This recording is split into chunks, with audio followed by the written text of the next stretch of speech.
ইব্রাহিম আলাইহিস সালাম একবার আজরাইলকে বলছিল, মালাকুল মউত আজরাইল, নাফরমানের জান কবজ করবার সময় তুমি যেই চেহারাটা হয় তোমার, ওটা আমার একটু দেখাও।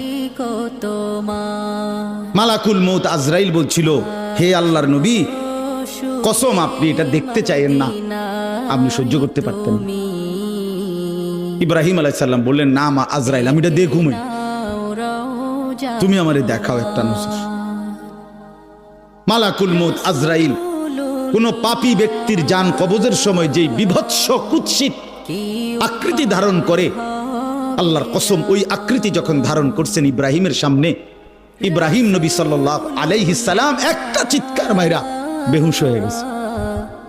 লম্বা সময় পরে যখন হুঁশ আসছে, আমি নিজে পড়ছি কিতাবে, আরবি কিতাবে, ইব্রাহিম আলাইহিস সালাম আল্লাহকে বলছে, আল্লাহ আপনার জাতের কসম মাওলা, কোন নাফরমান পাপী তার কবরের আযাব, আখিরাতের আযাব, জাহান্নামের আযাব কিছুই লাগবে না, শুধু মালাকুল মউত আজরাইলের এই বিভৎস দৃশ্য যদি সে একবার দেখে, তো তার 60 বছরের নাফরমানির শাস্তির জন্য এটাই যথেষ্ট।